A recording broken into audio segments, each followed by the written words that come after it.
بسم اللہ الرحمن الرحیم رب اشرح لی صدری ویسر لی امری واحلل عقدۃ من لسانی یفقہوا قولی احمدک اللہم یا مجیب کل سائل والصلاة والسلام على من هو افضل الوسائل وعلى آلہ واصحابہ ذوی الفضائل اما بعد فاعوذ باللہ من الشیطان الرجیم بسم اللہ الرحمن الرحیم انا کفیناک المستہزئین صدق اللہ العظیم وصدق رسولہ النبی الکریم الامین ان اللہ وملائکتہ یصلون علی النبی یا ایہا الذین آمنوا صلوا علیہ وسلموا تسلیما الصلاة والسلام علیک یا سیدی یا رسول اللہ وعلی آلک واصحابک یا حبیب اللہ مولاي صل وسلم دائما ابدا على حبيبك خير الخلق كلهم منزه عن شريك في محاسنه فجوهر الحسن فيه غير منقسم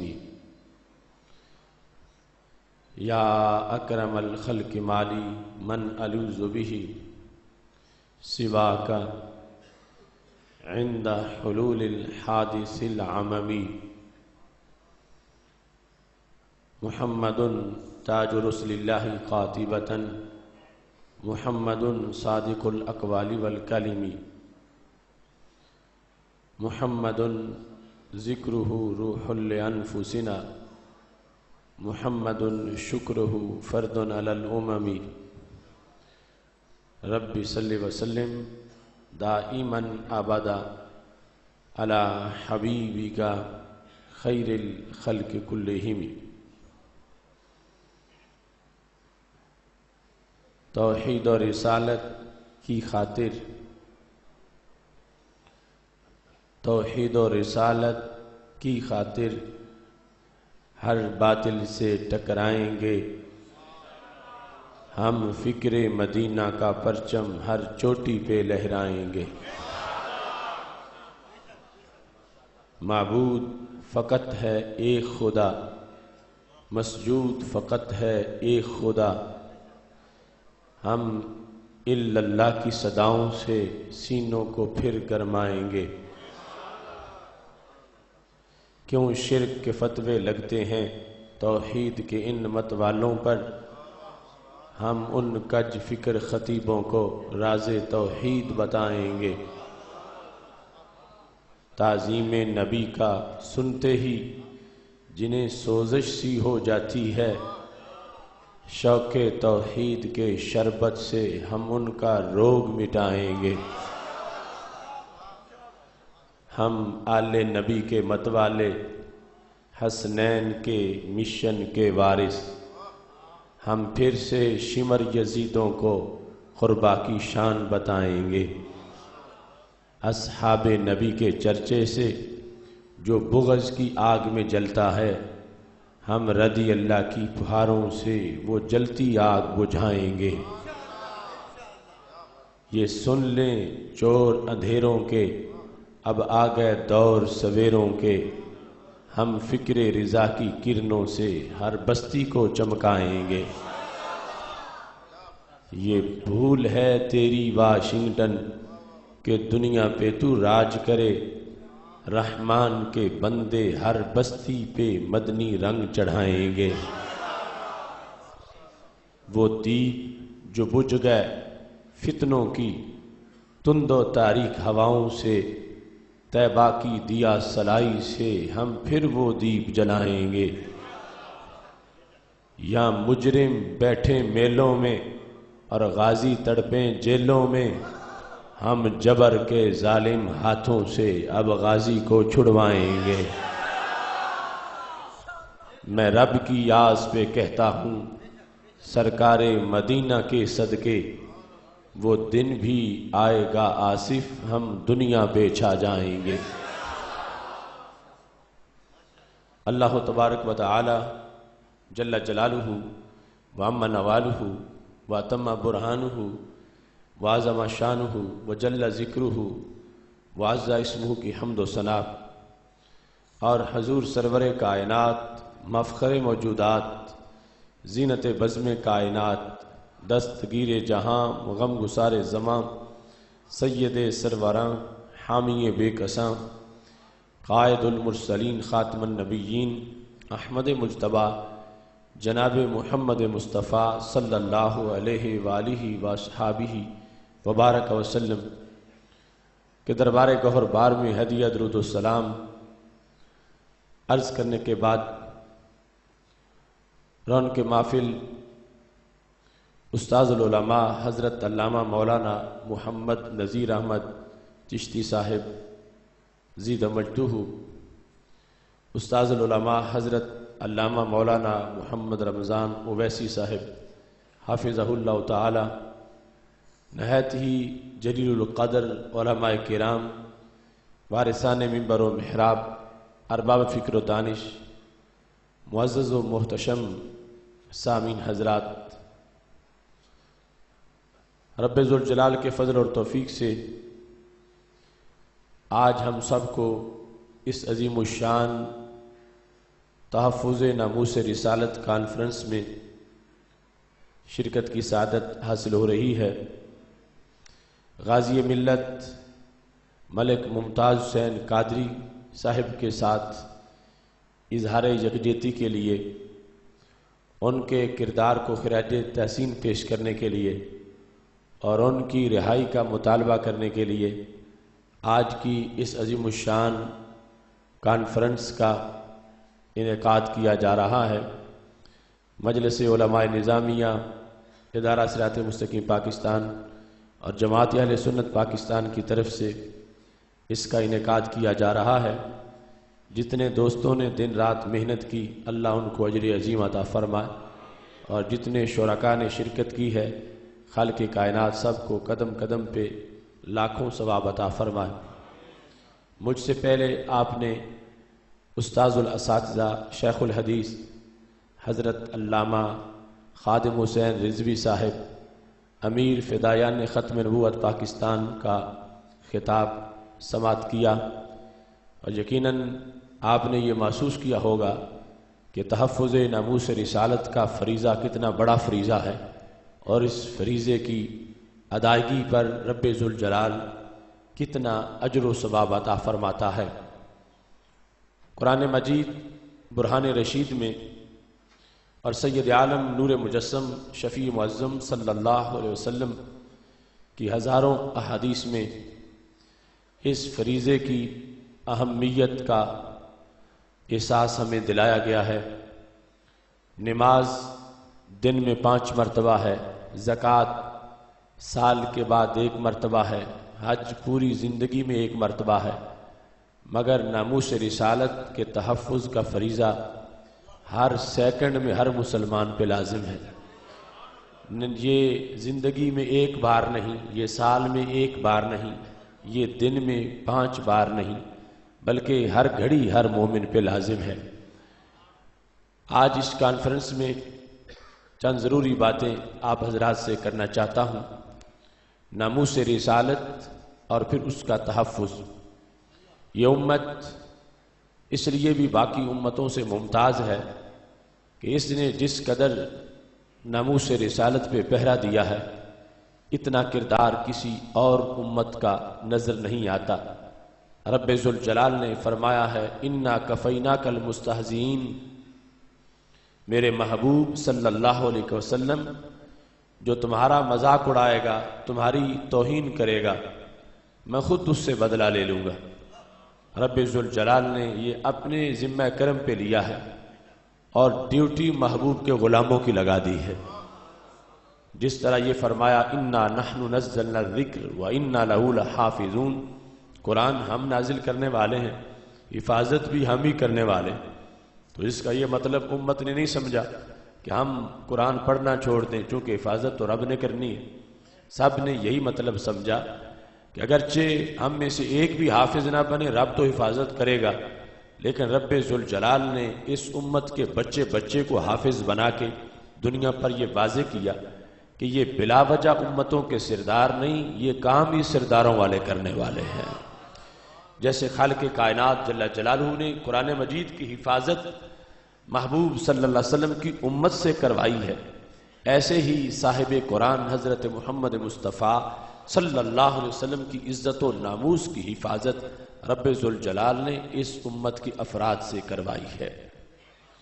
یاد رکھنا کہ شان رسالت کو سمجھنے کے لحاظ سے آج بہت سے مقامات پر کوتاہی برتی جا رہی ہے، جس کی وجہ سے گستاخیاں جنم لیتی ہیں اور جس کے نتیجے میں معاذ اللہ کہیں خاکے بنتے ہیں اور کہیں دیگر گستاخیوں کے دھندے کیے جاتے ہیں۔ رب ذوالجلال کو ماننا ایک لحاظ سے آسان ہے کہ جب خالق کائنات جل جلالہ پر یقین اور ایمان رکھتے ہوئے اس کا تذکرہ کیا، اس کی صفتوں کا ذکر کیا، عقل نے سوچنا چاہا وہ دیکھتا ہے تو دیکھتا کیسے ہے، سنتا ہے تو سنتا کیسے ہے۔ شریعت نے کہا یقین رکھو وہ دیکھتا ہے، سنتا ہے، باقی جنت میں دیدار ہوگا تو سب کچھ پتہ چل جائے گا۔ وہ الہ ہے اور عقل کے ترازو پہ تولا نہیں جا سکتا۔ اس طرح اطمینان آ گیا، ذہن کو سکون آ گیا کہ وہ اللہ ہے اور ہم اپنی عقل کے ترازو پہ اس کو تول نہیں سکتے۔ شان رسالت کا معاملہ اس سے مختلف ہے، اس واسطے کہ جس نے ماننا ہے وہ بھی انسان ہے اور جنہیں ماننا ہے وہ بھی عظیم انسان ہے، وہ اللہ نہیں اللہ کے عظیم بندے ہیں۔ اب جس وقت ان کی مختلف شانیں سامنے آتی ہیں کہ فرش پہ ہوتے ہیں تو نگاہ عرش تک جاتی ہے، ان کا ہاتھ 7 آسمانوں کے پار جنت میں پہنچ جاتا ہے، مختلف اوصاف کا جب تذکرہ ہوتا عقل سوچتی ہے کہ کیسے دیکھ لیتے ہیں، کیسے سن لیتے ہیں۔ اب یہاں یہ تو کہا نہیں جا سکتا کہ وہ اللہ ہیں اور عقل کے ترازو پہ تولے نہیں جا سکتے، یہاں جا کر آزمائش شروع ہو جاتی ہے۔ ایک طریقہ اوروں کا ہے اور ایک طریقہ ہمارا ہے۔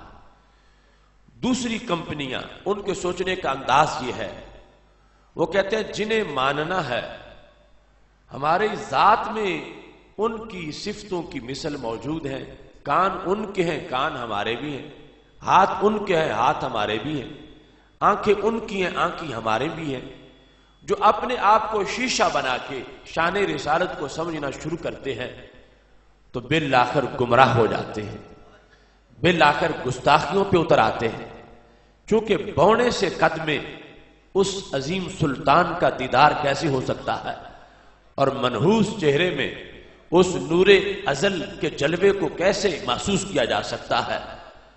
یہ انداز ناقص ہے اور ہمارا انداز کیا ہے؟ صفہ سے لے کر آج تک شان رسالت کو اور ناموس نبوت کو سمجھنے کے لحاظ سے ہمارا انداز یہ ہے کہ ہم ان کے اوصاف کو سمجھنے کے لیے پلٹ کے اپنے آپ کو نہیں دیکھتے بلکہ شان قدرت کو دیکھتے ہیں کہ جس نے انہیں بنایا ہے وہ رب کتنی قدرتوں والا ہے، جس نے انہیں خلافت عظمیٰ عطا فرمائی ہے، اپنی تخلیق کا شاہکار بنایا، وہ کتنی قدرتوں والا ہے۔ اس بنیاد پہ جس وقت کوئی بندہ سوچتا ہے اور آگے بڑھتا ہے اس کے لیے رستے کھلتے چلے جاتے ہیں، اس کو شان رسالت کا ادراک ہوتا اور پھر وہ ناموس رسالت پر پہرا دینے کا کردار ادا کرتا ہے۔ اس لیے بریلی کے تاجدار اشاق کے سالار حضرت امام احمد رضا خان فاضل بریلوی رحمۃ اللہ علیہ نے جو طریقہ بتایا تو وہ کہتے اللہ کی سر تبہ قدم شان ہے یہ، انسان نہیں انسان وہ انسان ہے یہ، قرآن تو ایمان بتاتا ہے انہیں، ایمان یہ کہتا ہے میری جان ہے یہ۔ تو یہ طریقہ ہے کہ سمجھنا انہیں ہے مگر دیکھنا رب کی طرف ہے. اللہ کی سرتبہ قدم شان ہے یہ، انسان نہیں انسان، وہ انسان ہے. یہ بنیادی فرق ہے ہمارا اور دوسروں کا. دوسرے لوگوں نے اپنے فتاوی میں یہاں تک لکھ دیا کہ ان کی دو جہتیں ہیں، ایک جہت نبوت والی ہے، دوسری بشریت والی ہے. تو نبوت میں تو ٹھیک ہے کیونکہ ان پہ وحی اترتی، ہم پہ وحی نہیں اترتی، فرق ہے. مگر جسم ہمارے ایک جیسے، بشریت میں ہم ایک جیسے. یہ وہ فکری غلطی ہے کہ جس کی وجہ سے انسان پھسلتا اور پھر گستاخیوں تک جا پہنچتا ہے اور آگے خطرناک وادیوں میں داخل ہو جاتا ہے. اللہ کا فضل ہے کہ خالق کائنات جل جلالہ نے ہمارے عظیم اسلاف کی وجہ سے ہمیں وہ سوچ دی ہے جو صفہ سے چل کے آئی، اور ناموس رسالت اور اس کے پرپہرے کے لحاظ سے وہ انداز ہے جو صحابہ کرام رضی اللہ تعالی عنہم سے چل کے آیا ہے. اب وہاں کیا صورتحال ہے؟ کیا وہاں یہی ہے کہ صرف واحد کا فرق ہے اور باقی معاملہ سب ایک جیسا ہے؟ ہرگز ایسا نہیں. اب دیکھیے بخاری شریف میں حدیث شریف موجود ہے، ہمارے آقا صلی اللہ علیہ وسلم مسجد نبوی شریف میں نماز ظہر کی جماعت کروانے کے بعد مسجد قباء کے علاقہ میں تشریف لے گئے بنی عمر بن عوف کی صلح کروانے کے لیے. ابھی واپس نہیں پہنچے تھے کہ مسجد نبوی شریف میں عصر کی اذان ہو گئی، جماعت کا ٹائم ہو گیا. تو صحابہ کرام رضی اللہ تعالیٰ عنہ نے حضرت صدیق اکبر رضی اللہ تعالیٰ عنہ سے درخواست کی کہ وہ جماعت کرائیں. تو حضرت صدیق اکبر رضی اللہ تعالیٰ عنہ جماعت کرانے کے لیے مصلی پہ کھڑے ہو گئے. اتنے میں ہمارے آقا صلی اللہ علیہ وسلم بھی تشریف لے آئے. اب سب صحابہ نماز کی نیت کر چکے ہیں اور ادھر آزمائش شروع ہو گئی ہے کہ اللہ کے رسول صلی اللہ علیہ وسلم بھی آخری صف میں آ کے کھڑے ہو گئے. جو کنسپٹ دوسرے لوگوں کا ہے ان کے نزدیک توحید یہ ہے، وہ کہتے ہیں کہ نماز میں اگر اللہ کے نبی کا معاذ اللہ خیال آئے، وہ معاذ اللہ اس لحاظ سے کہہ رہا ہوں کہ وہ کہتے ہیں گائے گدھے کے خیال سے برا خیال، اس کو توحید کہتے ہیں. کہتے ہیں بیوی کے خیال سے برا ہے کیونکہ بیوی کا خیال آئے گا تو کہتے ہیں ادب سے نہیں آئے گا، اللہ کے پیغمبر کا خیال آئے گا تو ادب سے آئے گا، اور نماز میں غیر اللہ کی تعظیم ہوگی تو شرک ہو جائے گا. یہ دلیلیں آج بھی ان کی چھپتی ہیں کیونکہ انہوں نے صرف واحد کا فرق مانا، باقی کہتے ہم ایک جیسے ہیں. ایسی نمازوں کو دیکھ کر شاعر مشرق نے کہا تھا سطوت توحید قائم جن نمازوں سے ہوئی، وہ نمازیں ہند میں نظر بریمن ہو گئیں. کہ ویسے تو توحید سے، نماز سے سطوت توحید قائم ہوئی، مگر ہندوستان میں نمازیں بریمن کی نظر ہو گئی کہ ایسی نمازوں کا تذکرہ ہونے لگا کہ جس میں سرکار کے خیال کو معیوب سمجھا جا رہا. اب مسجد نبوی شریف ہے، صحابہ کرام رضی اللہ تعالی عنہم آخری صف والے دیکھ رہے ہیں کہ محبوب علیہ السلام تشریف لے آئے. اب اگر آج کے کچھ لوگوں والی سوچ ہوتی تو کہتے ہم تو رب کی نماز پڑھ رہے ہیں، اب ہم کیا کر سکتے ہیں؟ اگر نماز سے باہر ہوتے تو پھر استقبال کرتے، پھر آگے لے جاتے. اب اللہ کی نماز ہو رہی ہے تو نماز کے دوران ہم کچھ نہیں کر سکتے. اور دوسری سوچ وہ ہماری سوچ ہے جو وہاں سے چل کے آئی ہے کہ ٹھیک ہے نماز ہو رہی ہے مگر جو رسولوں کے بھی امام ہیں تو امت کی آخری صف میں کیسے کھڑے ہو جائیں؟ نماز ہے مگر بتائی تو انہوں نے ہے کہ یہ نماز. اب صحابہ کرام رضی اللہ تعالی عنہم کے نزدیک آداب رسالت کیا ہے، ناموس رسالت کیا ہے؟ صحابہ کرام رضی اللہ تعالی عنہم نے اب پوچھ تو سکتے نہیں، مسئلہ نیا اور پہلی بار پیدا ہوا، پوچھ نہیں سکتے کہ یا رسول اللہ صلی اللہ علیہ وسلم اگر حالت نماز میں آپ تشریف لے آئیں تو پھر ہم نماز پڑھیں یا آپ کی طرف متوجہ ہوں. اب جو پہلے پڑھا ہے اسی کی روشنی میں عمل کرنا ہے. اللہ کے فضل سے پارس ہو گئے. صحابہ کرام رضی اللہ تعالی عنہم نے فیصلہ کر لیا نہ نماز توڑیں گے اور نہ ہی محبوب کی تعظیم چھوڑیں گے.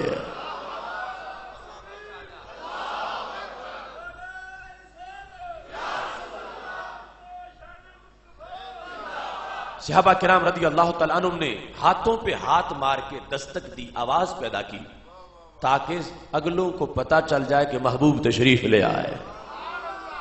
اب صفوں میں رستہ بننا شروع ہو گیا۔ نبی اکرم نور مجسم شفیع معظم صلی اللہ علیہ وسلم چلتے چلتے پہلی صف میں تشریف لے گئے۔ جب وہاں پہنچے تو امام نے بھی ادب کرنا شروع کر دیا۔ حضرت صدیق اکبر رضی اللہ تعالیٰ عنہ نے مصلی چھوڑا اور پیچھے آئے۔ اب جس وقت نمازی حالت نماز میں مسجد نبوی شریف میں سرکار دو عالم صلی اللہ علیہ وسلم کے لیے جگہ بنا رہے تھے، تو بتاؤ کیا انہیں خیال نہیں آیا تھا؟ خیال آیا تھا، اور خیال بھی ادب سے آیا تھا، خیال بھی تعظیم سے آیا تھا۔ ادب کے پیش نظر نماز میں انہوں نے رستہ بنانا شروع کیا، اور چلو ان کا جو فعل تھا محبوب علیہ السلام کا اس پر تبصرہ کیا تھا؟ ہمارے نبی علیہ السلام نے کیا یہ فرمایا کہ صحابہ تم نماز پڑھو جیسے پڑھ رہے ہو، مجھے چھوڑ دو، اب نماز کی طرف متوجہ رہو؟ رب کعبہ کی قسم محبوب علیہ السلام نے یہ نہیں فرمایا، بلکہ جو صحابہ نے پروٹوکول کا اہتمام کیا محبوب نے قبول فرما لیا۔ چونکہ حالت نماز میں جب رستہ بنا تو سرکار نے اس رستے پہ چلنا شروع کر دیا، اور چلتے چلتے آگے بڑھے تو پتہ چلا کہ محبوب خوش ہیں کہ میرے غلاموں نے نماز میں بھی میرے لیے رستہ بنایا ہے۔ اب وہ توحید کہاں گئی کہ جو حالت نماز میں نماز سرکار کے خیال پر پہرے لگا رہی ہے؟ یہاں تو خیال آیا، ادب سے آیا، اور سب کو آیا، اور نماز بھی سب کی ہوتی رہی۔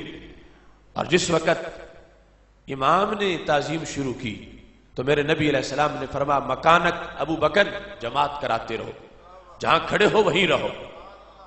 تو حضرت صدیق اکبر رضی اللہ تعالیٰ عنہ پھر بھی پیچھے ہٹا ہے۔ امت نے آخری صف سے محبوب علیہ السلام کو مصلی پہ پہنچا دیا۔ اب جو کہتے ہیں صرف وحش کا فرق ہے، جسم ہمارے ایک جیسے ہیں، کوئی کہتا ہے اتنا مانو جتنا بڑے بھائی کو مانا جاتا، کوئی کہتا ہے جتنا گاؤں کے چودھری کو مانا جاتا ہے، کوئی کہتا ہے پوسٹ مین اور ڈاکیے کو جتنا مانا جاتا ہے اتنا ہی ان کا مقام ہے۔ تو میں آپ سے پوچھتا ہوں کیا بڑا بھائی آئے تو مصلی چھوڑنا جائز ہوتا ہے؟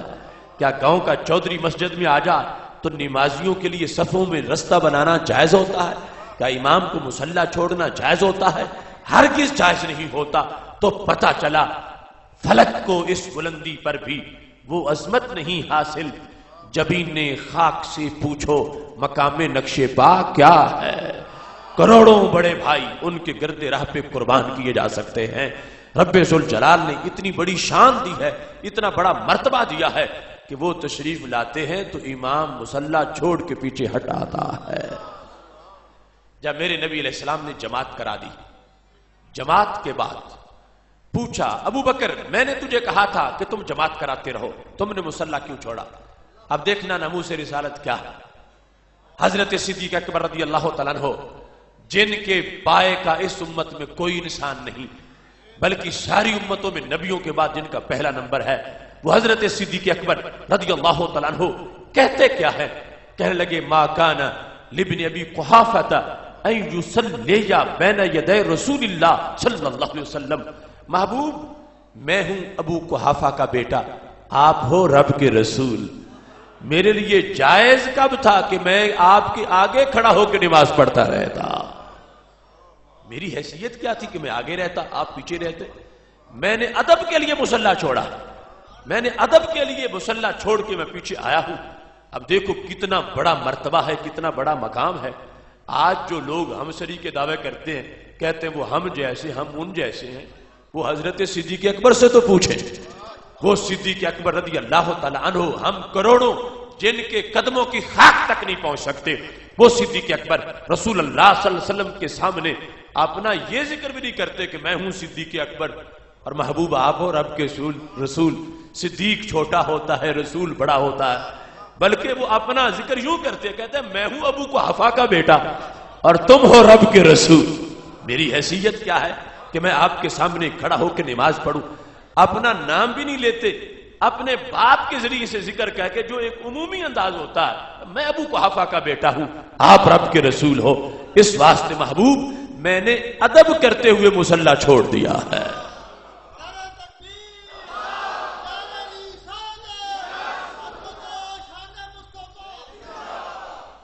ناموس رسالت کس انداز سے ان لوگوں نے سمجھی. سید عالم نور مجسم شفیع معظم صلی اللہ علیہ وسلم کے ادب میں مصلی چھوڑا ہے، اللہ نے انعام میں ہمیشہ کے لیے پہلے نمبر پہ عطا فرما دیا ہے. حضرت سیدنا عباس رضی اللہ تعالیٰ عنہ ہمارے نبی علیہ السلام کے چچا جان، کتنی بڑی شان ہے کہ میرے نبی علیہ السلام نے انہیں بلوانا تھا تو صحابہ سے کہا ردو الی ابی عباس، صحابہ میرے ابا جی حضرت عباس کو بلا کے لے آؤ. ام الرجل سنو ابیہ، چچا باپ ہی ہوتا، باپ کی طرح ہی ہوتا. تو اتنی بڑی شان ہے جنہیں سرکار کہے کہ میرے اب کو باپ کو بلا کے لے آؤ. وہ حضرت عباس رضی اللہ تعالیٰ عنہ. ان سے کسی نے پوچھا انت اکبر ام النبی صلی اللہ علیہ وسلم، عباس آپ یہ بتائیں آپ بڑے ہیں یا نبی علیہ السلام بڑے ہیں؟ اور حضرت عباس رضی اللہ تعالیٰ عنہ عمر میں بڑے ہیں، رسول اللہ صلی اللہ علیہ وسلم کی ولادت بعد میں ہوئی ہے، لیکن جب ان سے پوچھا گیا انت اکبر اسلام بڑے ہیں تو انہوں نے جواب میں کیا کہا؟ فرماتے ہیں ہوا اکبر منی. اب اپنے آپ کو بڑا مان ہی نہیں رہے، حالانکہ عمر زیادہ ہے، عمر زیادہ، مگر اس کے بڑے یہی ہیں. اب سائل کو کیسے اس کے نزدیک وہ مرتبے میں تو بڑائی پوچھ ہی نہیں رہا ہے، مرتبے میں تو بڑا ہو ہی نہیں سکتا، بات عمر کی تھی.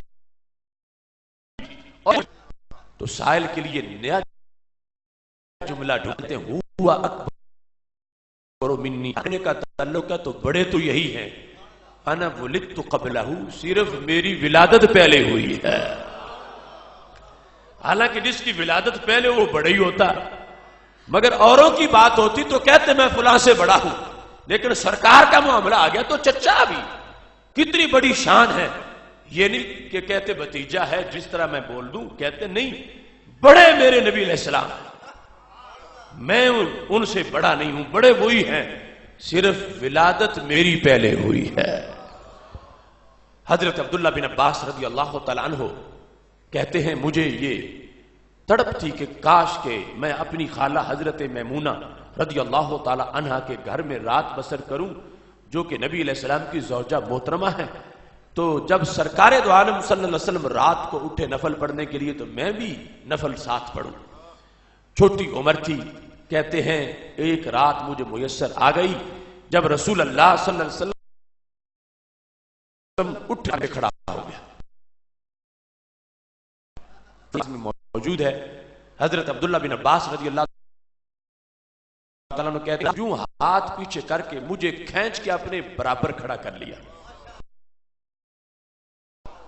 میں پیچھے ہٹ گیا، انہوں نے پھر کھینچا، ساتھ کھڑا کیا، میں پھر پیچھے ہٹ گیا. ہٹ گیا. جب سلام پھیرا تو رسول اللہ عباس میں تجھے اپنے برابر کھڑا کرتا رہا اور تم پیچھے ہٹتے رہے، میرے برابر کیوں نہیں کھڑے ہوئے؟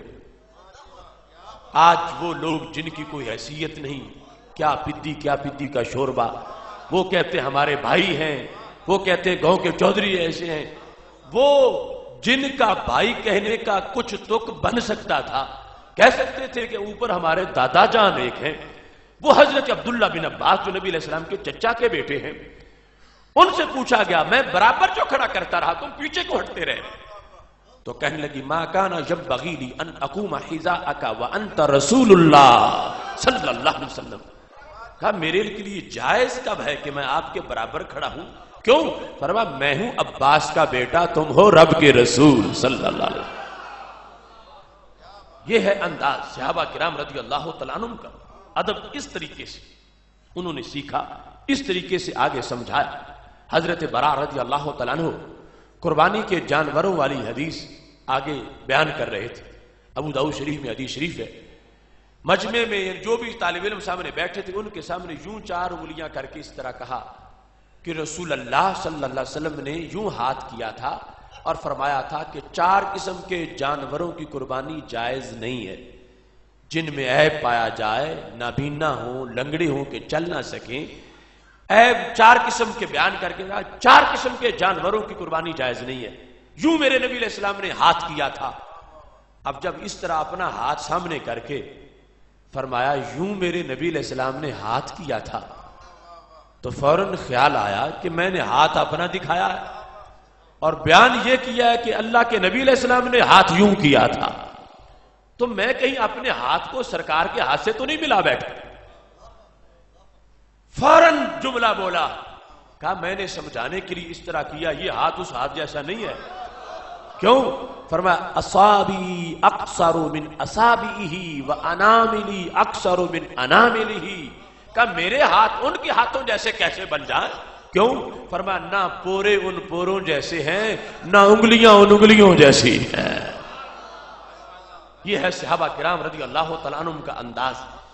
یعنی آج لوگ کہتے ہیں ہاتھ ان کے ہاتھ میرے ہاتھ، آپس میں گردانے کرتے ہیں. اور وہاں کی صورتحال کیا ہے کہ وہاں صحابی نے مثال دی سمجھانے کے لیے، اور پھر یہ وضاحت ضروری سمجھی کہ میرے ہاتھوں کو کہیں نبی علیہ السلام کے ہاتھوں جیسا نہ ماننا. کیوں؟ میرے پورے ان کے پوروں جیسے نہیں، میری انگلیاں ان کی انگلیوں جیسی نہیں ہیں. یہ شروع سے ادب کا طریقہ رہا. آج ماحول میں کئی طریقوں سے مری اور غیر مری طریقوں سے گستاخیاں سکھائی جاتی ہیں، گستاخیاں پڑھائی جاتی ہیں، اور آگے پھر گستاخیوں کے دھوئیں معاذلہ اٹھتے ہیں. کچھ لفظ ان کو سمجھنے کے لیے خاص پس منظر کی ضرورت ہوتی ہے، اور ہمارے لوگوں کو جب کچھ اردو کے 4 لفظ آ جائیں تو وہ خود ہی اپنے دماغ سے سارے فیصلے کرنا شروع کر دیتے، جبکہ مقام بڑا حساس. امام رازی نے لکھا ہے کہ سید عالم نور مجسم شفیع معظم صلی اللہ علیہ وسلم مسجد نبوی شریف میں داخل ہوئے تو آپ نے دیکھا کہ ایک شخص سو رہا ہے. حضرت علی رضی اللہ تعالیٰ عنہ پاس موجود تھے، تو میرے محبوب علیہ السلام نے فرمایا یا علیو ایقظہ لیتوضا، علی اس سوئے ہوئے کو بیدار کر دو تاکہ یہ وضو کر لے.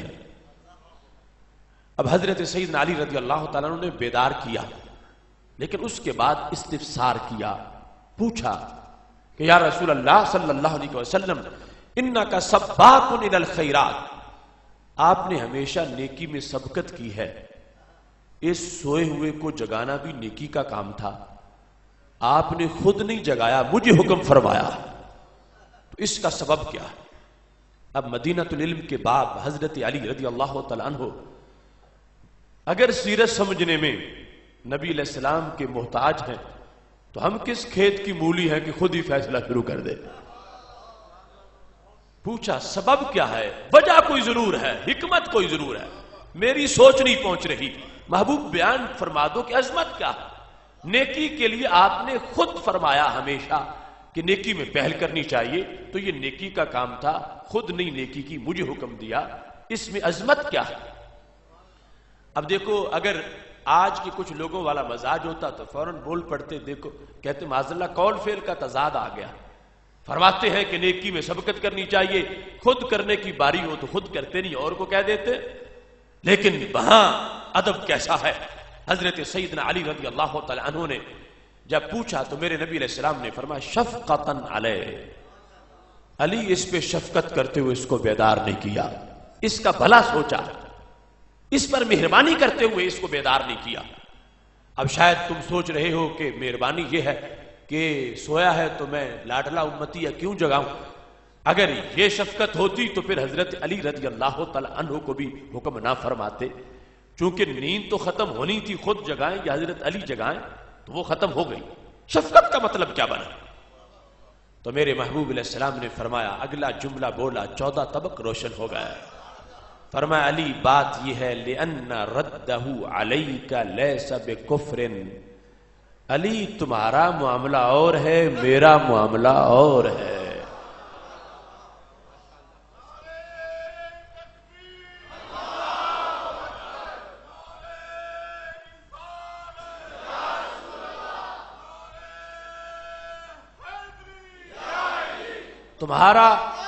تمہارا جگانا اور ہے، میرا جگانا اور ہے. تمہارے جگانے پہ نہ جاگنا اور ہے، میرے جگانے پہ نہ جاگنا اور ہے. لِأَنَّ رَدَّهُ عَلَيْكَ لَيْسَ بِكُفْرٍ، حالت نیند میں اگر تمہارے جگانے کو اس نے مسترد کر دیا تو کفر نہیں ہوگا، اور میرے جگانے کو مسترد کر دیا تو کفر ہو جائے گا۔ رب یہ نہیں دیکھے گا کہ سویا ہوا تھا، رب یہ دیکھے گا جگانے کون آئے ہیں۔ اس واسطے علی تجھے کہا ہے یہ سو رہا ہے مگر اس کا نبی تو جاگ رہا ہے۔ مجھ سے برداشت نہیں ہوا کہ لاڈلے امتی نے اتنی محنت سے نمازیں پڑھی ہیں، روزے رکھے ہیں، اور تھوڑی سی بات میں سب کچھ لٹ جائے اور یہ رائے گاں چلا جائے۔ مجھ سے برداشت نہیں ہوا، ڈھونڈنے نکلی ہے مجرم کو شفاعت تیری۔ اس انداز میں سید عالم نور مجسم شفیع معظم صلی اللہ علیہ وسلم نے واضح فرما دیا کہ علی میں نے اس کا بھلا سوچا ہے کہ کہیں یہ میرے جگانے پر اگر ہاتھ ہلائے گا یا کوئی زبان سے بولے گا، میرے جگانے کو مسترد کر دے گا تو کفر ہو جائے گا، کیونکہ یہ مقام بڑا نازک ہے، میرے دربار کا ادب بہت زیادہ ہے، اگر تمہارے جگانے پہ نہ بھی جاگا تو کفر تو نہیں ہوگا۔ اس واسطے میں خود نیکی کرتا ہوں پھر بھی ہوں، کسی اور کرتا ہوں پھر بھی مالا مال کرتا ہوں۔ آج جس وقت مختلف الفاظ قرآن و سنت کے ہمارے کچھ لوگ پڑھتے ہیں، سکولوں کالجوں کے کچھ پروفیسر ڈاکٹر اس طرح کے ہیں، ایک لفظ دیکھا کہ اس کا معنی ہے توبہ، ایک لفظ دیکھا نسیان کا معنی ہے بھول، تو اس سے پھر آگے نتائج نکالنا شروع کر دیتے ہیں۔ اور ایک کمپنی ایسی ہے جو ان لفظوں سے اپنا قد اونچا کرتے ہیں کہ دیکھو اللہ کے نبی صلی اللہ علیہ وسلم بھی نماز پڑھ رہے تھے تو بھول گئے اور 5ویں رکعت کی طرف اٹھ گئے، تو اب بخاری کی یہ حدیث دکانوں پہ لوگوں کو دکھا رہے ہیں، کوئی دورہ حدیث نہیں کرانا چاہتے۔ ان کا مقصد کیا ہے یہ حدیث دکھانے کا؟ مقصد یہ ہے کہ تم ان کو بہت عظیم سمجھتے ہو، حالانکہ وہ تو بھول گئے، تو وہ بھول گئے ہم بھی بھول جاتے ہیں، تو معاذ اللہ یہ رزلٹ سمجھانا چاہتے ہیں کہ ہم میں اور ان میں فرق نہیں، ایک ہی مسئلہ ہے، ہم بھی بھول جاتے ہیں وہ بھی بھول گئے تھے۔ اب دیکھو کتنی گندی سوچ ہے کہ بھول کی وجہ سے یہ بھولتے جا رہے ہیں اور بھول کے بنیاد پر اپنے آپ کو سرکار کے برابر کرنا چاہتے ہیں۔ اور کہیں لفظ توبہ حدیث میں آ جائے، محبوب علیہ السلام فرماتے ہیں میں دن میں 100 مرتبہ توبہ کرتا ہوں، تو اب یہ رزلٹ کیا نکالتے ہیں؟ کہتے ہیں توبہ تو تب ہوتی ہے جب پہلے کوئی غلطی ہوتی ہے، تو دن میں 100 مرتبہ توبہ کرنا، اس کا پھر مطلب کیا بنا؟ یہ چیزیں اس انداز سے بیان کرتے ہیں جس کی وجہ سے لوگ یہ سمجھے کہ وہ اتنا کوئی بڑا مقام و مرتبہ نہیں تھا، وہ تو خود دن میں 100 مرتبہ توبہ کرتے تھے۔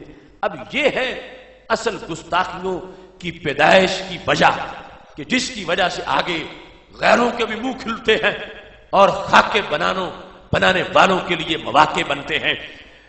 جبکہ توبہ کا لفظ ہو، نسیان کا لفظ ہو، اس طرح کے الفاظ ہو، یہ لفظ ہمارے بارے میں بولے جائیں مطلب اور ہوتا ہے، انبیاء کے بارے میں بولے جائیں تو مطلب اور ہوتا ہے۔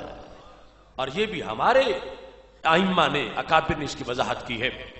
لفظ توبہ حضرت داتا گنج بخش اجمیری رحمہ اللہ تعالی کشف المحجوب شریف میں لکھتے ہیں، کہتے ہیں کہ اللہ کے انبیاء علیہ السلام کی توبہ اور ہوتی ہے، ہم جیسوں کی توبہ اور ہوتی ہے۔ کیسے؟ فرمایا وہاں نہ کوئی کبیرہ گناہ ہوتا ہے نہ کوئی صغیرہ گناہ ہوتا ہے، توبہ پھر بھی ہوتی ہے۔ ضروری نہیں وہاں کے توبہ سے پہلے کوئی گناہ ہو یا توبہ ہوتی ہے، گناہ کے بغیر توبہ ہوتی ہے، وہ ایک مرتبے سے دوسرے مرتبے کی طرف پرواز کرتے ہیں، ان کی وہ توبہ ہوتی ہے۔ اب داتا صاحب نے باقاعدہ قرآن مجید کی آیت سے دلیل پیش کی، کہتے ہیں جب حضرت موسیٰ علیہ السلام طور پہ گئے تو کہا ارنی انظر الیک، اے اللہ اپنا دیدار کرا، میں تجھے دیکھنا چاہتا ہوں۔ قال لن ترانی، رب ذوالجلال نے کہا ہرگز آپ مجھے نہیں دیکھ سکتے، لیکن انظر الی الجبل فإن استقر مکانہ فسوف ترانی، آپ پہاڑ کی طرف دیکھیں، اگر وہ اپنی جگہ پہ قائم رہا تو تم بھی مجھے دیکھ لو گے۔ فلما تجلی ربہ للجبل جعلہ دکا وخر موسیٰ صاعقا، جب رب ذوالجلال نے پہاڑ پہ جلوہ گرایا، اس کو ریزہ ریزہ کر دیا، تو حضرت موسیٰ علیہ السلام بے ہوش ہو کے گر پڑے۔ اب جب ان کو ہوش آیا تو قرآن مجید میں انہوں نے کیا کہا؟ کہتے ہیں تب تو رب میں نے توبہ کی. تو داتا صاحب کہتے ہیں دیکھو توبہ تو ہے لیکن بتاؤ گناہ کون سا تھا، غلطی کون سی تھی جو توبہ کر رہے ہیں؟ رب سے رب کا دیدار، رب کا کلیم مانگے، یہ تو شوق توحید کی معراج ہے کہ جس رب کی باتیں اتنی میٹھی ہیں اس کا دیدار کتنا لذیذ ہوگا.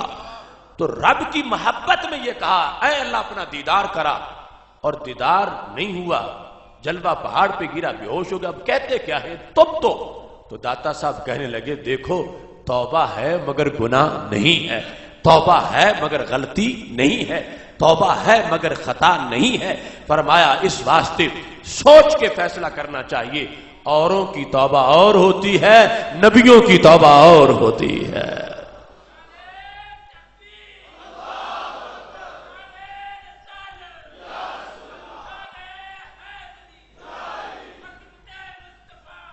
تو یہ واضح کیا داتا صاحب رحمۃ اللہ علیہ نے کہ وہ تب تو بول کے کہہ رہے تھے اے اللہ آج تک جو کام بھی کیا تجھ سے پوچھ کے کیا، یہ تجھ سے دیدار پوچھے بغیر ہی مانگ لیا، تو اب میں توبہ کرتا ہوں، اب مانگنا ہوگا تو پوچھ کے مانگوں گا. اب دیکھو وہاں پر توبہ کا ایک منفرد انداز، بھول جانا. حضرت سیدنا صدیق اکبر رضی اللہ تعالیٰ عنہ سے پوچھو سرکار بھولیں تو مطلب کیا ہوتا ہے؟ کشف المحجوب کے بعد مکتوبات مجدد الفسانی کی طرف دیکھو. حضرت مجدد الفسانی رحمہ اللہ تعالیٰ نے مکتوبات شریف میں لکھا، کہتے ہیں بھول کے مسئلے میں بھول نہ جانا، بھول کا مقام کیا ہے، سرکار بھولتے ہو تو مرتبہ کیا ہے، کہ پوچھو حضرت صدیق اکبر رضی اللہ تعالیٰ عنہ سے جو ساری زندگی یہ دعا مانگا کرتے تھے، یا لیتنی کنت صحب محمد صلی اللہ علیہ وسلم، اے کاش کہ میں نبی علیہ السلام کی بھول بن جاتا. اتنا کاش کہ مجھے یہ منصب مل جائے. کون سا؟ سرکار کے بھول جانے کا. کاش کہ یا لیتنی کنت صحب محمد صلی اللہ علیہ وسلم، اے کاش کہ میں نبی علیہ السلام کی بھول بن جاتا. تو یہ بتا رہے ہیں کہ ہماری ہزاروں پڑھی نمازیں جو صحیح ہوں بھول کے بغیر، محبوب کی ایک بھولی ہوئی نماز کا مقابلہ نہیں کر سکتی. مجدد صاحب نے لکھا کہ بھول میں عظمت اتنی کیوں ہے، نبی علیہ السلام کی بھول میں عظمت کیوں ہے؟ تو کہتے ہیں اصل میں بھول کا معیار اور مرتبہ اس کا پتہ چلے گا یا اس کی حیثیت کیا ہے اس کی علت کی وجہ سے. ہمارا بھولنا مذموم ہے، عیب ہے، اور رسول اللہ صلی اللہ علیہ وسلم کا نماز میں بھولنا عیب نہیں کمال ہے. کیوں؟ مجدد صاحب لکھتے ہیں ہم بھولتے ہیں مال کے خیال میں، وہ بھولتے ہیں رب کے جمال میں.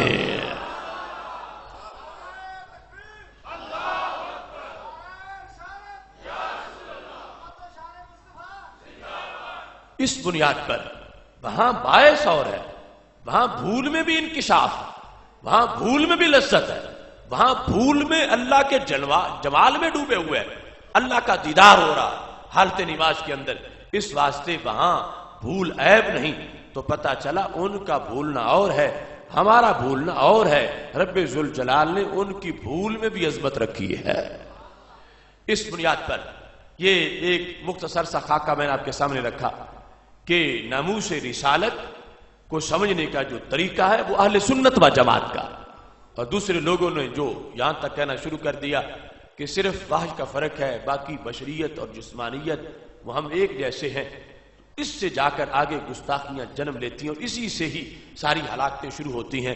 اللہ کا فضل ہے کہ رب ذوالجلال نے ہمیں ادب والا دین عطا کیا ہے، اور اس کی برکت یہ ہے کہ دوسرے لوگوں کے 8 سال پڑھے ہوئے لوگ علماء جن کو کہتے ہیں وہ چوک میں کھڑے ہوں، ابو اندھیرا محسوس ہوتے ہیں، ہمارے ان پڑھ بھی سویرا محسوس ہوتے ہیں.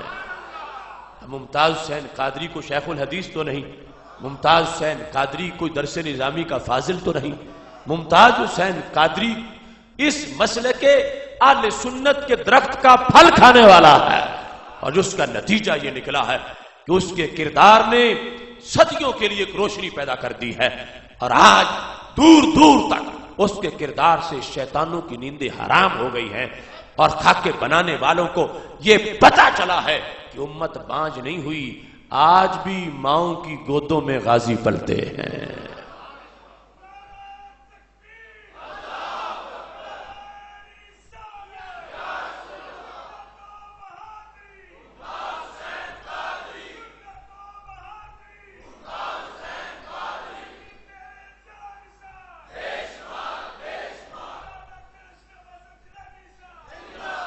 چونکہ یہ فرض بڑا ہے تو اس فرض پر اجر بھی بڑا ملتا ہے۔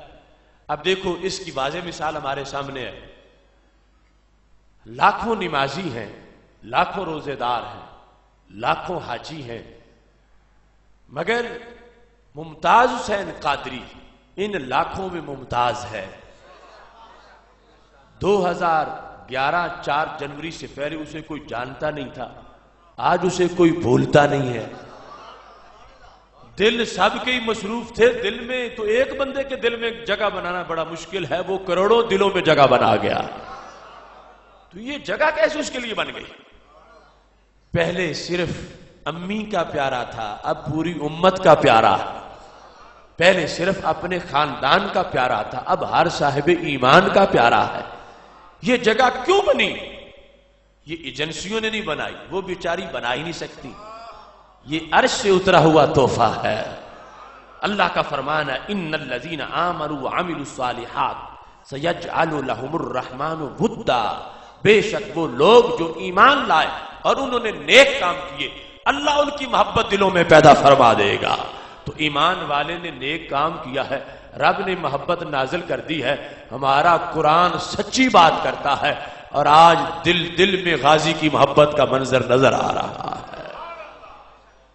عشق کی ایک جست نے کر دیا قصہ تمام، اس زمین و آسمان کو بے کراں سمجھا تھا میں۔ حضرت عمیر رضی اللہ تعالیٰ عنہ نے جب اسماء بنت مروان کو قتل کیا تھا، میرے نبی علیہ السلام نے فرمایا جس نے تازہ جنتی دیکھنا ہو وہ عمیر کو دیکھ لے۔ تو صحابہ بدر سے اسی رات ہی واپس آئے تھے، اور بدر والوں کو رب جھانک کے دیکھتا رہا تھا، حدیث شریف میں ہے، اتنا اونچا مرتبہ ہے بدر والوں کا، مگر اس تازہ جنتی کو دیکھ کے ان کو بھی رشک آ گیا۔ حضرت عمر رضی اللہ تعالیٰ عنہ نے کہا تسرع فی طاعت اللہ وانہ اعمی، لوگوں نابینا ہو کے بازی لے گیا ہے، نابینا اور کتنا آگے گزر گیا، تسرع گھس گیا ہے اللہ کی طاعت میں، گھس گیا ہے، کتنا ہم سے آگے نکل گیا۔ تو میرے نبی علیہ السلام نے کہا عمیر کو نابینا کوئی نہ کہے، رب نے اس کو آنکھوں والوں سے بڑی شان عطا فرمائی ہے۔ اس واسطے آج حسد نہیں کرنا چاہیے، اس انسان کا کردار بڑا، اس نے بڑا فریضہ ادا کیا، اور رب نے اس پر اس کو بڑا اجر عطا کر دیا ہے، اور ہم خوش نصیب ہیں کہ ہم بھی تازہ عرش کا تحفہ سینوں میں محسوس کر رہے ہیں۔ ایک تو ہمارے دلوں میں پرانی محبت، اور وہ بھی برکت ہے، پرانی محبت کس کی؟ داتا صاحب کی، کہ ولیوں کی محبت رب نے ہمیں ازل سے دی ہوئی ہے، داتا صاحب کی، خواجہ صاحب کی، حضرت شیر ربانی کی، یہ اعلی حضرت فاضل بریلوی کی، اپنے بزرگوں کی محبت، وہ ہماری ہوش سنبھالتے ہی ہمارے ساتھ ہے، لیکن یہ پچھلے سال سے تازہ تحفہ ملا ہوا ہے۔ تو ہمیں خوش بختی ہے، رب کا شکر ادا کرنا چاہیے کہ ہمارے سینوں میں رب کا دیا ہوا تازہ تحفہ موجود ہے، کہ وہ کردار، اس کی بنیاد پر اللہ نے ایک ایسا مقبولیت کا سلسلہ ان کا پیدا کر دیا۔ اور یاد رکھیں، جو اس کردار پر برکت ملتی ہے تو اس کردار کے طرف پشت کرے تو پھر نحوست ملتی ہے، پھر نسلیں اجڑ جاتی ہیں، نام مٹ جاتا اور حیثیت ختم ہو جاتی ہے۔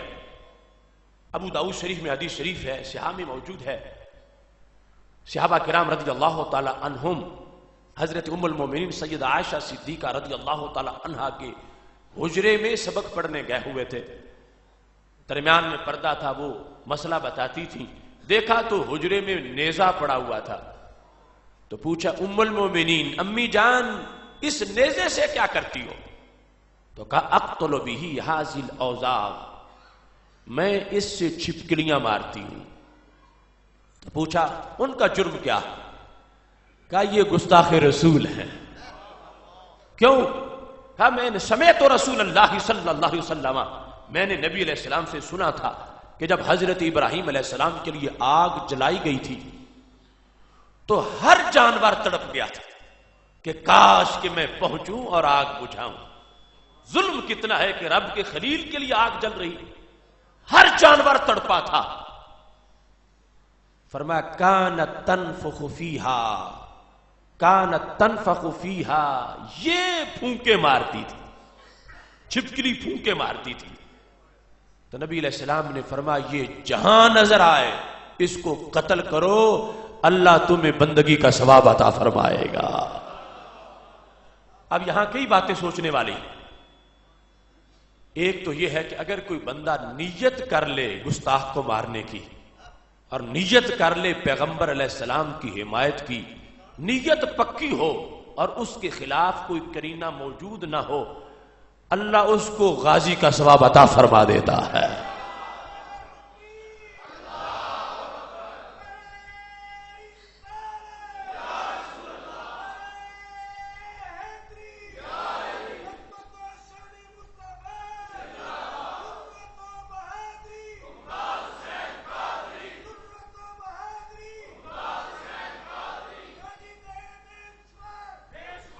مثلا تم نظر مانتے ہو سلمان شیطان رشدی کو قتل کرنے کی، اور اس کے بعد ویزا نہیں ملتا، رسائی نہیں ہوتی، مگر نظر پکی ہے کہ اگر موقع مل گیا گستاخ سامنے ہوا اور اس کو قتل کرنے پر میرے بدن کے 1000 ٹکڑے ہوتے ہیں اور اس کو چھوڑنے پر بدن محفوظ رہتا ہے.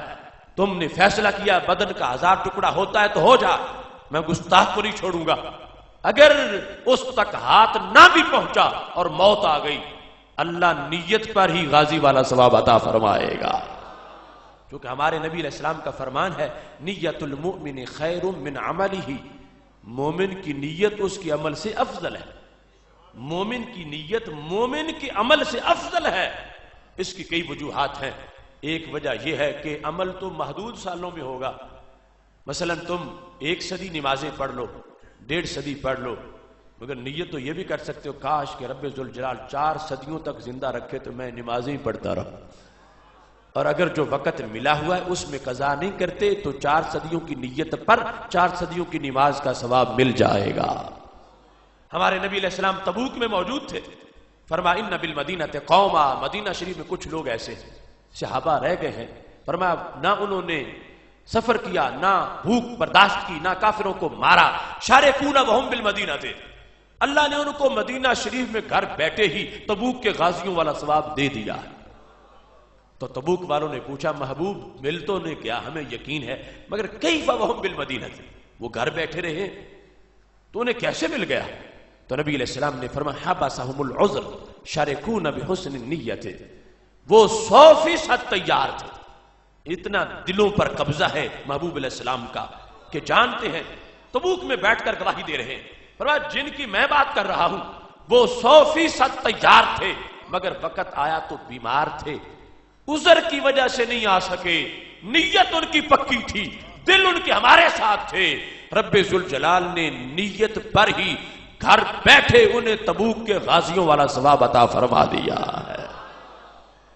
اب یہاں پر سارے جانوروں کی حاضری لگ گئی کہ یہ سارے اللہ کے خلیل علیہ السلام کے خیر خواہ ہیں.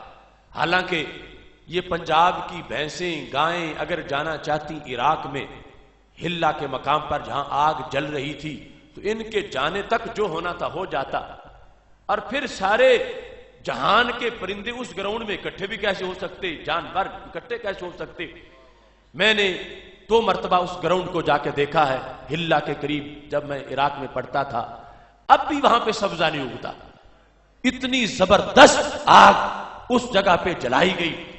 اب یہ جو تڑپ رہے تھے نہ کوئی ان کے بجھانے سے بجھنی تھی، نہ انہوں نے پہنچنا تھا، مگر نیت تو ظاہر ہو گئی. تو رب ذوالجلال نے سب کو سٹیٹس عطا کر دیا. ان کی حیثیت اور بنی، اور جو پھونکے مارنے والی تھی ان کی پھونکوں سے کوئی جلنا بھی نہیں تھا آگ نے، وہ تو ویسے ہی جل رہی تھی، مگر نسل برباد ہو گئی، نسل منحوس ہو گئی. نسل منحوس ہو گئی. کیوں؟ مدینہ شریف میں حضرت عائشہ صدیقہ رضی اللہ تعالیٰ عنہ کے حجرے میں وہ چھپکلی تو تھی نہیں جو حضرت ابراہیم علیہ السلام کے زمانے والی تھی. وہ تو کب کی مر کھپ چکی تھی، صدیاں بیت چکی تھیں. وہ چھپکلی نہیں تھی. اور پھر یہ تو حجاز کی چھپکلی ہے، وہ عراق کی چھپکلی تھی. لیکن جرم کیا بڑوں نے تو سزا نچلوں نے بھی پائی. قیامت تک کے لیے نسل جو گستاخ کی حامی بنی ہے، قیامت تک کے لیے اس نسل کو منحوس بنا دیا گیا ہے. مبارک ہو اہل سنت تمہیں، تم نے آج گستاخ کا ساتھ نہیں دیا، تم نے غازی کا ساتھ دیا ہے، عشق کا ساتھ دیا ہے. حضرت ام المومنین سید عائشہ صدیقہ رضی اللہ تعالی عنہا جس حدیث کی روایت کر رہی ہیں اس کے مطابق نظر مان کے رکھو، عہد وفا کر کے رکھو، رب ذوالجلال اس نظر پر بھی غازیوں کا ثواب عطا فرما دے گا.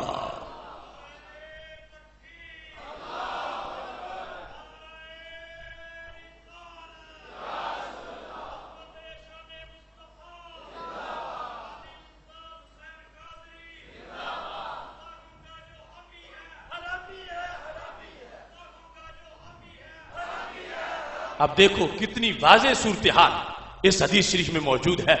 میں کہتا ہوں ہر عاشق رسول کا دلدار قادری اب بن گیا ہے عشق کا معیار قادری. عہد رواں کا قول اور اقرار قادری، فیض رضا سے پیکر کردار قادری. صدیوں میں نور جائے گا اس شیر مرد کا، اب بن گیا ہے عشق کا مینار قادری.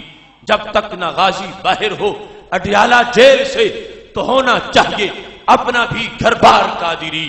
میں کہہ رہا ہوں حاکموں سے خوب جان لو، اب ہر گلی میں پاؤ گے تیار قادری.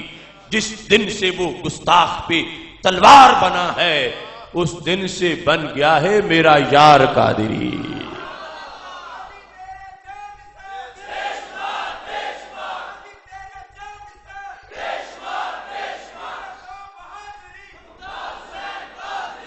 محتشم سامعین حضرات، یہ موضوع بڑا طویل ہے.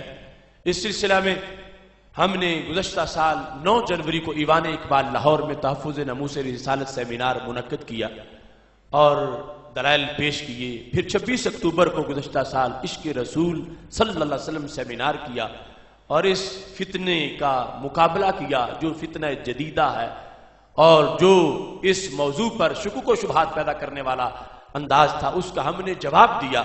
اللہ کے فضل سے سورج مغرب سے طلوع ہو سکتا ہے، ہماری کسی دلیل کا کوئی جواب نہیں دے سکتا. اب انشاءاللہ 7 اپریل کو لاہور کی سرزمین پر عقیدہ توحید سیمینار منعقد ہو رہا ہے. چوتھا عقیدہ توحید سیمینار. اللہ کے فضل سے پہلے سیمینار سے ہزاروں لوگ دلدل سے نکل کے صراط مستقیم پہ آئے ہیں، جماعت اہل سنت میں آئے ہیں.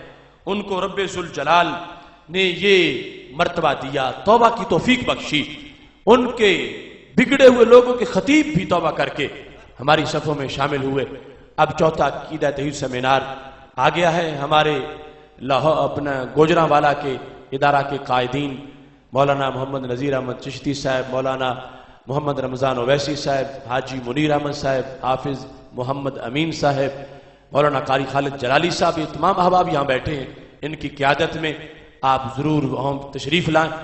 اس موضوع پر اس ان سیڈیز سے استفادہ کریں، لیکن چند باتیں ضروری اس کی یہ ذہن میں رکھیں کہ آج جو لوگ گستاخ کی معافی کا واویلا کر رہے ہیں اور گستاخ کی توبہ کی بات کرتے ہیں، میرے محبوب علیہ الصلوۃ والسلام کا حق ہے چاہے جسے معاف کریں چاہے جس کو معاف نہ کریں. حضرت عبداللہ بن ابی سرا کو معاف کر دیا تھا، ابن خطل کو کعبے کے پردوں سے نکال کے بھی سزا دی تھی اور مقام ابراہیم پر سر قلم کروا دیا تھا. اس واسطے آج ہمیں کوئی یہ فلسفے نہ پڑھائے معافی والے. ہمیں اس پر یقین ہے کہ ہمارے آقا صلی اللہ علیہ وسلم سارے جہانوں کی رحمت ہیں. لوگ کہتے ہیں وہ تو دشمنوں کے لیے چادریں بچھاتے تھے اور تم سار اتارنے کی بات کرتے ہو.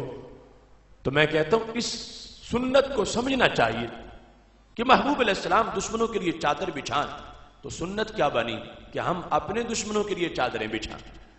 یہ سنت نہیں بنی کہ ہم سرکار کے دشمنوں کے لیے چادریں بچھائیں. سنت یہ بنی ہم اپنے دشمنوں کے لیے چادر بچھائیں اور سرکار کے دشمن سے وہ کریں جو حضرت عمر نے کر کے دکھایا تھا. تاریخ میں تمہیں کوئی ایسی ایک روایت بھی نہیں ملے گی کہ صحابہ نے سرکار کے دشمنوں کے لیے چادریں بچھائی ہوں. اپنے دشمن کو معاف کرنا سیکھیں. اور یہ جو آج ہمیں مشورے دیتے ہیں وہ اپنے دشمن کو تو معاف نہیں کرتے، سرکار کے دشمن کو معاف کرنے کی باتیں کرتے. محبوب علیہ الصلوۃ والسلام نے جس موقع پر عبداللہ بن ابی سرح کو معاف کیا تھا، 3 مرتبہ اس کی طرف دیکھا، وہ توبہ توبہ کر رہے، کلمہ پڑھ رہے، اس کے بعد معاف بھی کر دیا. لیکن صحابہ پر غصہ بڑا تھا. الیس فیکم رجل رشید، کیا تم میں کوئی بھی ہدایت یافتہ نہیں؟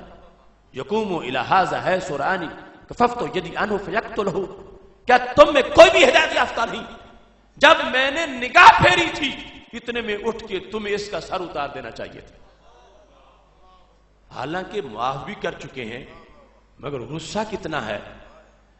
صحابی ایک کہنے لگے محبوب آپ آنکھ سے اشارہ کر دیتے تو میں سر اتارتا. تو نبی علیہ السلام نے فرمایا پیغمبر کی آنکھ خیانت نہیں کرتی.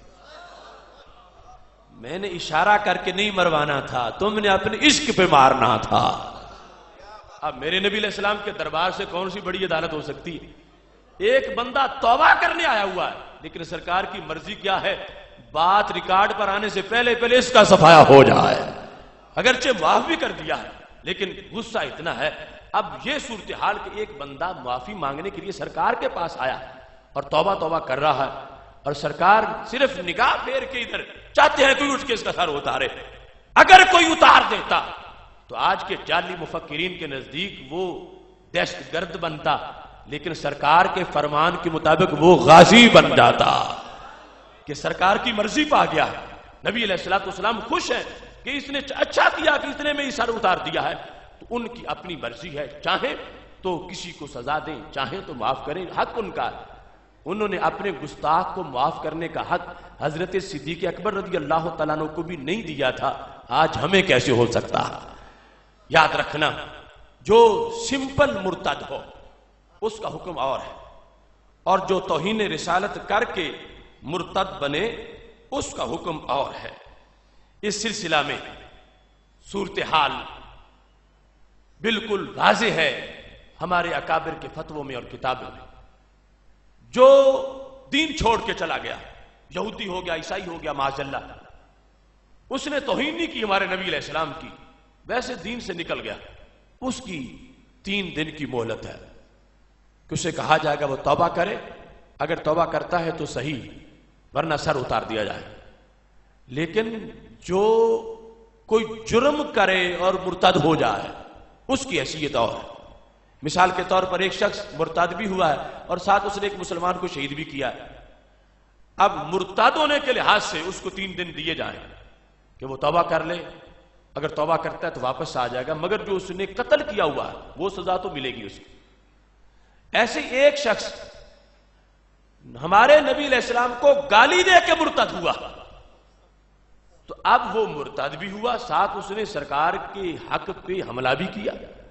تو اب بھی اس کی یہی سزا ہو کہ اس کو صرف 3 دن اس کو دیے جائیں گے، توبہ کرتا تو واپس لے لیا جائے. یہ تو ارتداد کا بدلہ ہوا، دین چھوڑنے کا. جو سرکار کو سزا دی، سرکار کے حق پر جو حملہ اس نے کیا اس کی سزا سرکار کی طرف سے کیا ہے، وہ سزا اس کے لحاظ سے آج لوگ معافی کی باتیں کر رہے ہیں، آج لوگ مرتد پہ اس مرتد کو قیاس کر رہے ہیں. یاد رکھنا جو میرے نبی علیہ السلام کی توہین کر کے مرتد ہوا ہے اس کے لیے توبہ نہیں ہے، اس کے لیے معافی نہیں ہے، اس کے لیے 3 دن کیا 3 منٹ بھی نہیں ہے. عاشق اپنا کام پورا کرتا ہے، اللہ اس کا انعام پورا فرما دیتا ہے. اس بنیاد پر آج امت کی روح میں یہ سوغات موجود ہے. لوگ کہتے ہیں ممتاز قادری نے ماورائے عدالت کیا. میں کہتا ہوں عدالت کے اندر کیا ہوا. امام ذہبی نے سیر اعلام النبلاء میں لکھا ہے محمد بن ابی منظور انصاری کیروان کے چیف جسٹس تھے، عالم دین بھی تھے، حافظ الحدیث تھے، بہت بڑا علم کا نام تھا. ان کے پاس احضر الیہ یہودی، ایک یہودی ان کے پاس پیش کیا گیا، اٹھ کے کھڑے ہو گئے، فضربہ فبطحہ وضربہ الی ان مات، اس کو دھکا دے کے گرایا، دھکا دے کے گرانے کے بعد مکوں سے مارنا شروع کر دیا۔ بوڑھے قاضی نے بھری عدالت میں مکے مار مار کے گستاخ کو قتل کر دیا۔ تو کسی نے پوچھا آپ نے تو فیصلہ سنانا تھا، آگے حکومت نے نافذ کرنا تھا، اور آپ نے فیصلہ تو کیا ہی نہیں، خود ہی مکے مار مار کے اس کو مار دیا۔ تو وہ کہنے لگے اصل میں نے سمجھ لیا تھا کہ حکومت کی نیت خراب ہے، اگر میں فیصلہ کروں گا سزائے موت کا حکومت اس کو نہیں دے گی، حکومت آڑے آئے گی، تو میں نے یہ لازمی سمجھا کہ اب میرے دفتر سے اس کو باہر نہیں نکلنا چاہتا۔ تو ممتاز قادری بھی دیکھ رہا تھا کہ جس گستاخ کے بارے میں کوئی ایف آئی آر نہیں کاٹ رہا، اس کو سولی پہ کون لٹکائے گا۔ تو اس طرح کی صورتحال اس شخص نے کردار ادا کیا ہے، اور آج 15ویں صدی میں یہ واضح ہو گیا ہے کہ امت اب بھی زندہ ہے، اور آج بھی عشق رسول صلی اللہ علیہ وسلم کی حرارت اس کے سینے میں موجود ہے۔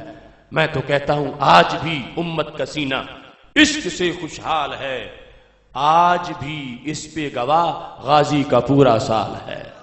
مرحبا ملت کے غازی، کیا ہے تیرا حوصلہ، جس سے باطل کے ایوانوں پہ ہے طاری زلزلہ۔ اے حسینی قافلے کے شیر دل سہلے جوان، تو نے کئی بہروپیوں کو کر دیا عبرت نشان۔ لمحہ لمحہ آج تیرے عہد کا ذیشان ہے، بچہ بچہ آج تیرے نام پہ قربان ہے۔ شیر آصف سے کہیں اونچی تیری پرواز ہے، نام بھی ممتاز تیرا، کام بھی ممتاز ہے۔